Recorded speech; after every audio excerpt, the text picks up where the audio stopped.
아이고, 또 보이스 피싱이가. 뭔가 이상하다고 좀 느낄 낀데.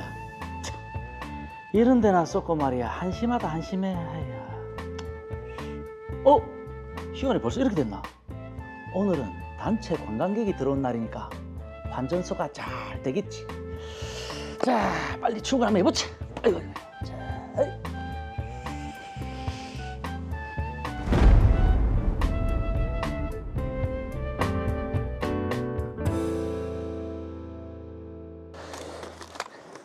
아이, 보이스피싱 딱 걸리네. 일단 마카오로 튀어야 되겠다. 에이. 요즘은 온라인으로 환전하는 사람들도 많던데. 참.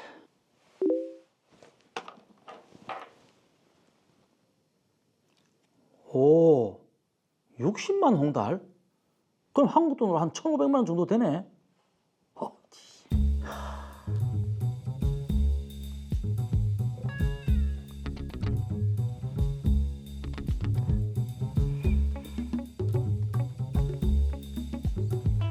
오케이. 그럼 한번 슬 나가 볼까.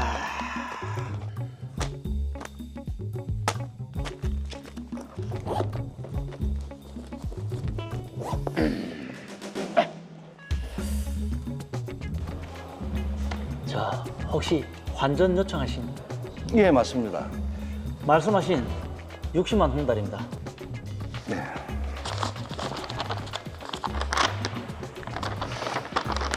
감사합니다. 한국 돈은 은행 계좌로 입금해드리겠습니다. 한국은행 계좌요? 현금 거래가 원칙인데. 거래 금액이 커서 제가 가지고 있는 현금으로는 거래가 어려워서요. 알겠습니다. 한국 계좌로 받을게요. 도화은행이고요. 잠시만요. 123-456-7890입니다.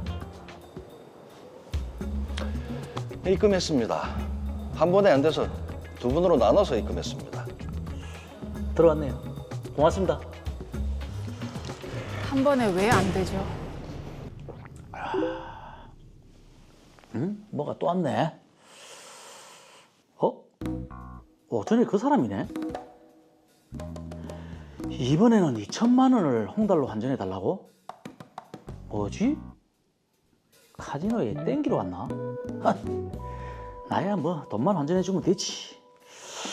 2천만 원이면 홍콩 달러 84만 달러 정도 되네.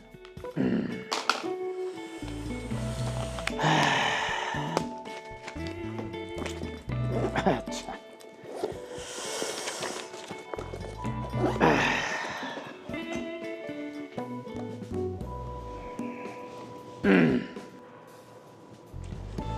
83만 2천 홍달입니다. 환전 수수료까지 하면 한국 돈으로는 2,083만 2천 원입니다. 제가 금방 입금해드리겠습니다. 알겠습니다. 네.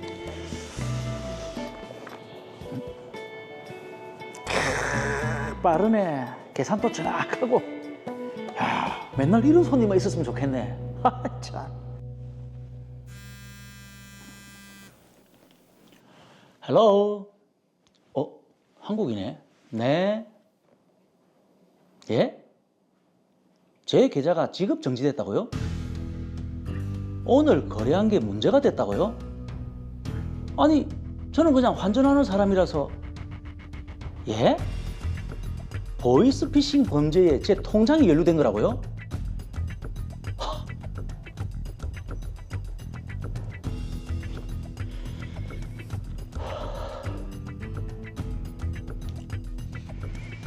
통장 거래를 하지 못하는 건 제 생계와 직결되는 일이었기에 저는 그날 이후 은행에 3차례에 걸쳐 이의를 제기했습니다.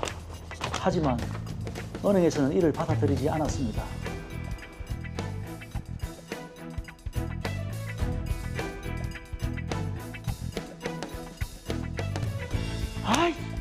아니 내 통장인데 손도 못 대게 하고 통장에 있는 예금 3,580만 원 이것도 다 날판이잖아.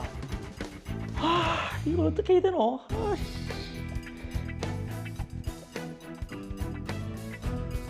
금융감독원. 그래 거기에다 도움을 요청 한번 해보자. 그래. 금융감독원에 소멸 채권 환급 청구를 했지만 금융감독 원장은 제 청구를 거부했습니다. 저는 도대체 어떻게 해야 할까요?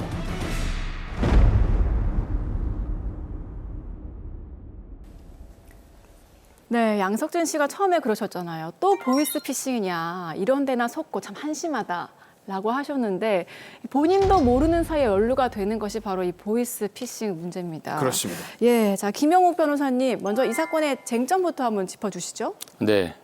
첫 번째로 보이스피싱 범인 나구덕이 그 범죄 피해금을 양석진 계좌로 이체했는데 피해금이 입금된 양석진 씨 계좌가 사기 이용 계좌인지가 문제시되고, 두 번째로는 이의 신청을 하였지만 받아들이지 않은 경우도 이의 제기를 하지 못한 데에 정당한 사유가 있는 경우에 해당하는지가 문제됩니다. 예. 자, 보이스피싱 범죄에 대해서 저희가 여러 차례 다뤘습니다만 보이스피싱 범들은 잡기도 어렵고 잡아도 돈을 돌려받기도 참 어렵다고 하던데 이게 맞습니까? 그렇습니다.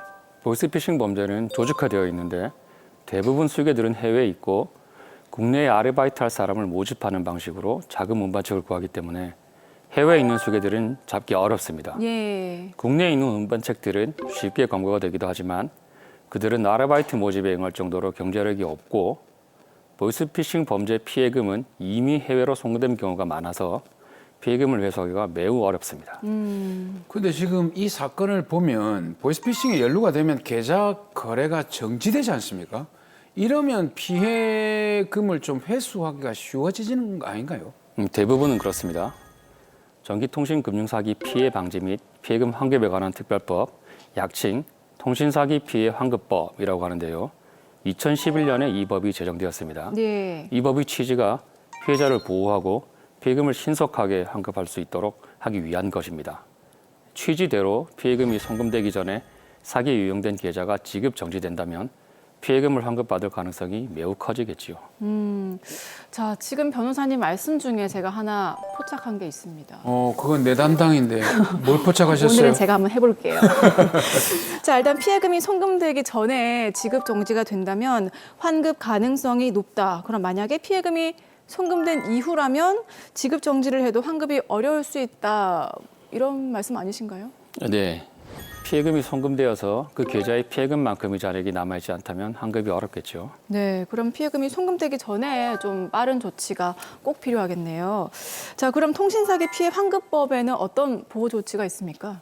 통신사기 피해 환급법에 규정된 보호 조치로는 이용자가 대출을 신청하거나 저축성 예금, 적금, 부금 등을 해지할 경우에 해야 할 본인 확인 조치, 상시적으로 자체 점검을 해서 피해가 의심되는 계좌는 이체, 송금, 출금 등을 지연하거나 일시 정지하는 조치, 고객이 계좌 개설을 신청하거나 이체, 송금, 출금 한도 제한을 해제하려는 경우에 그러한 금융거래의 목적을 확인하는 조치, 네.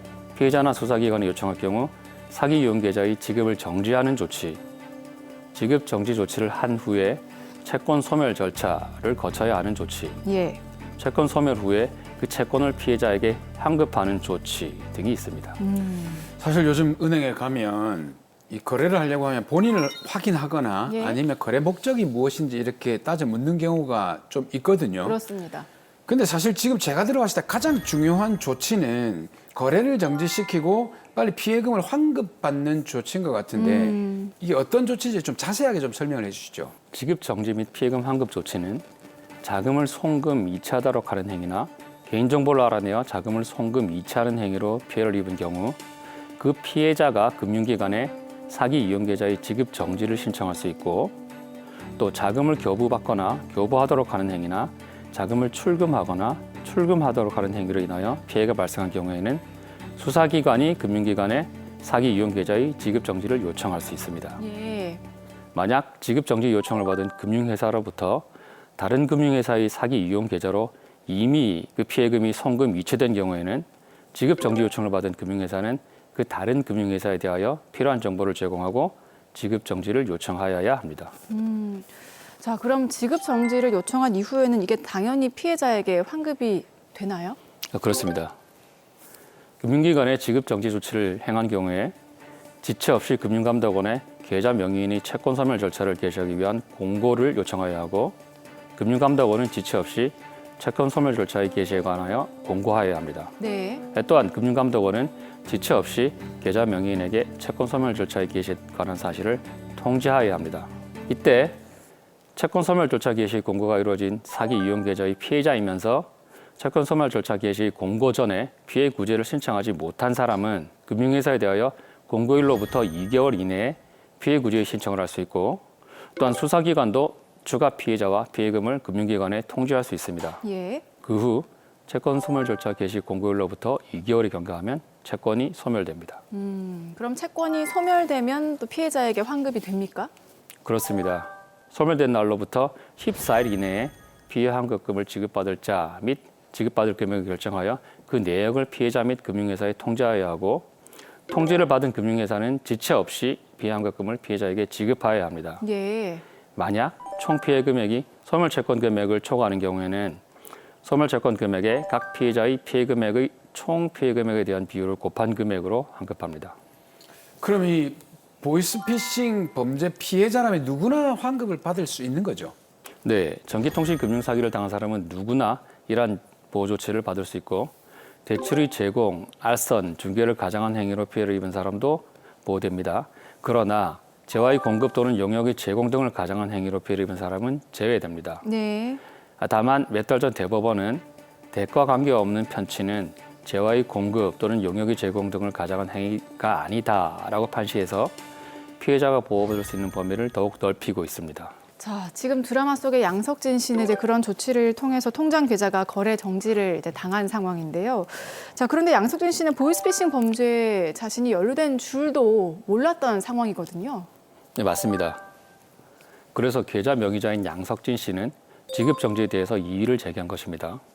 해당 계좌가 사기 이용 계좌가 아니거나 소멸될 채권의 전부 또는 일부를 명의인이 재화 또는 용역의 공급에 대한 대가로 받았거나 그 밖에 정당한 권한에 의해 취득하였거나 해당 계좌가 피해금 편취를 위하여 이용된 계좌가 아닌 경우까지 지급 정지가 되어서는 안 되기 때문에, 이런 경우에 그 계좌 명의인은 지급 정지 공고일 후 2개월이 경과하기 전까지 금융회사에 이의를 제기할 수 있습니다. 네. 자, 그런데 양석진 씨의 이의 제기가 받아들여지지가 않았습니다. 지금 생계와 직결된 문제이기 때문에 계좌 거래가 필수인데 이 어떻게 해야 될까요? 네, 양석진 씨 이의 제기는 받아들여지지 않았고 채권은 소멸되고 말았습니다. 이런 경우 그 계좌 명의인은 자신의 계좌가 사기 이용 계좌가 아니거나 그 채권을 정당한 권한에 의하여 취득하였거나 해당 계좌가 피해금 편취를 위하여 이용된 계좌가 아닌 경우에 해당된다라는 사실을 입증하고, 또한 자신에게 이의 제기를 하지 못한 정당한 사유가 있다는 사정을 입증해서 금융감독원에 소멸된 채권의 환급을 청구할 수 있습니다. 지금 이 말이 쉬운데 사기 이용 계좌나 피해금 편취를 위해 이용된 계좌가 아니고 그리고 채권을 정당한 권한에 의해서 취득하였다라는 이 사실을 어떻게 입증을 할 수 있겠습니까? 그게 어렵어요. 사기 이용 계좌가 무엇인지에 관한 고등법원 판례에 의하면 사기 이용 계좌란 피해금이 입금된 모든 계좌가 아니고 사기로 이익을 취하는 자의 지배하에 있는 계좌라고 제한적으로 해석합니다. 사기로 이익을 취한 자가 통장이나 현금 일출카드를 소지하고 비밀번호를 알고 있는 계좌나 공모관계를 형성하고 있는 자가 지배하고 있는 계좌 등을 말합니다. 예. 양석진 씨는 자신의 계좌가 나오덕이 지배하는 계좌가 아니라는 증거를 제시하여 사기 이용 계좌가 아니라는 점을 입증할 수 있습니다.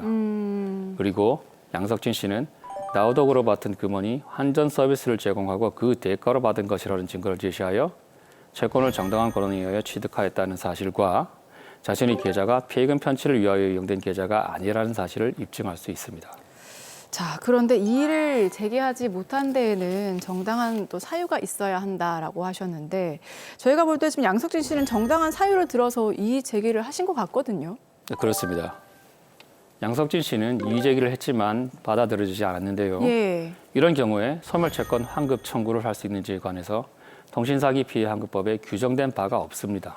아니, 규정된 바가 없으면 이거 어떻게 해야 되는 겁니까? 이 사건과 유사한 행정심판례가 있습니다. 청구인이 이의 제기를 금융회사가 접수하지 않고 거부하였다면 이를 이의 제기를 하지 못한 데에 정당한 사유가 있는 경우에 해당하는 것으로 보아야 한다는 것입니다.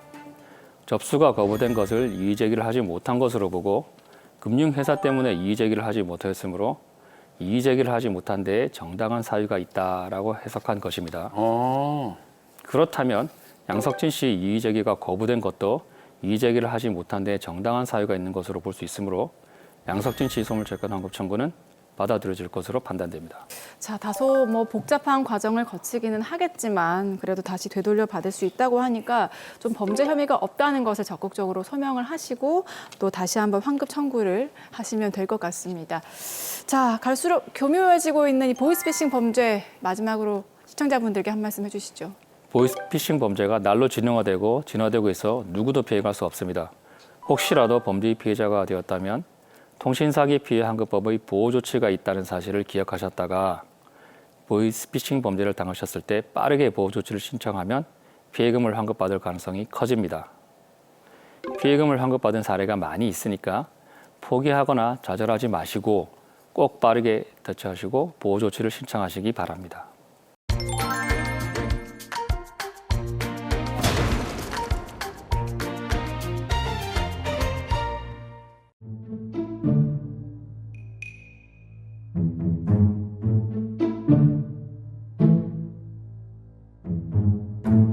thank you